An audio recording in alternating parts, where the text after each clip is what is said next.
Hey, Spartan fans. I had the opportunity to hear from Coach Dwyer about Friday's sectional win and about tomorrow's Supersectional game. Here's what he had to say. Hey, Coach. Congratulations on the huge win last Friday. Can you give the listeners a rundown of the first half and how you overcame some early foul trouble? The first half was probably the most difficult just because we had so many guys in foul trouble when we lost Roland, Jack, and Sebastian pretty much near the same time. We were kind of in an awkward spot with how we would want our rotations to be and who we would want on the floor for certain sets and defensive matchups. But I thought the kids adjusted well, and we wanted to get into the half either being tied or within one or two possessions, and we accomplished that. So that was nice. I felt like we were going to be able to make some adjustments at half and get back to our traditional rotations. What did you guys go over during halftime? Halftime was just about taking care of the ball, get good shots, and be ready to run some counters to some of the sets that we normally run. We knew there was a few things that we could do offensively in the right situations. Some of them worked, some of them didn't. We had a couple ideas that we could go into the second half with running some longer play sets that had some counters to them. And then defensively, just continue to fight. They didn't shoot it very well, so I wouldn't say it was necessarily us playing great defense as much as they just weren't hitting some shots. They had some clean open shots in that first half that just didn't fall, so that helped us a lot. But being down 3, we felt pretty good about the second half. Talk about the last seconds of that game with Sebastian's go-ahead bucket and our final inbound to end the game. Last second shot was supposed to be a winner going overtime play, and Sebastian just made a play. I think the defensive, they reached on a defensive on the ball pressure, and he saw an opportunity to get to the rim, so he went and made a nice little play there. And then the last second defense was just try to force a jump shot. We got lucky. They didn't make it. They had a clean look at a 3, and it didn't fall. And then we burned our last time out on the inbounds play, so we knew we had to get it in. And if we couldn't get it in clean, then let's just get it deep and try to get our hands on it, either catch it or try to create some type of runoff on the clock. And, they still made a catch and a steal and a pass and got a shot off. And that was pretty, that seemed like a long minute, a long second, long 2 seconds, put it that way.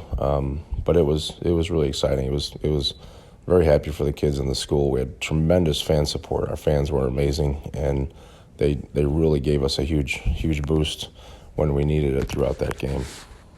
Explain to us the scenes after the win and what was going through your head. Well, first of all, it was a little bit, you're so locked into coaching the game and going on to the next play. Everything kind of happened quick there at the end.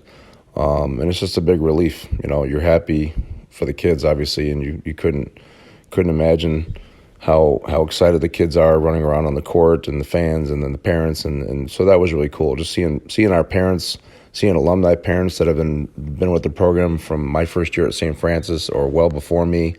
You got teachers, administrators, board members, everybody there that just really bought into the whole environment of the game was a lot of fun. And then, getting on the bus, and then all of a sudden your phone just starts to explode, and I'm getting texts from my daughters. My daughters were at home watching the game online together, so that was awesome. And then you get former players and coaches and family members of when you've coached when you were starting coaching travel basketball, and just a huge, I think I had over 500 texts from people.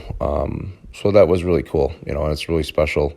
And then you just think about how excited we are to get an opportunity to play another game. And it's really just kind of come down to the idea that it's not just survive and advance. It's just we want another 32 minutes, and we've put ourselves in a position now that we can play for a super sectional and a chance to go downstate. And so we've got those 32 minutes, and we're gonna make the most of it and leave it all on the floor. I'm really excited for the kids. It's gonna be a lot of fun.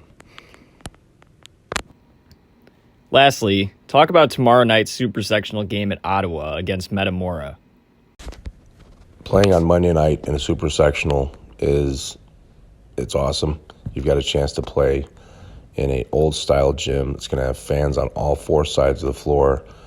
We're already, we've looked at some pictures of what the gym looks like, so it's really, really cool opportunity. We need all of our fans there as possible, and we've been doing a lot. We've got some very generous donors that are helping and get charters for the kids on the fan bus, the team bus. I think we have a parents group going on a fan bus too. So, it's going to be an opportunity to play in an environment that you cannot duplicate ever. It's sectionals. Every game you go, it gets a little bit more intense and a little bit more exciting. So it's really, really fun. We're looking forward to the opportunity. We're playing an excellent team in Metamora. They've got a lot of talent. They've got some guys that can really play. And it's going to be a huge challenge for us. So anything we get from our fans was a huge advantage and a huge support factor for us. Thank you all for listening. Make sure to buy your tickets for tomorrow's game online via GoFan if you haven't already, as this game will sell out. We hope to see you all there supporting our Spartans tomorrow.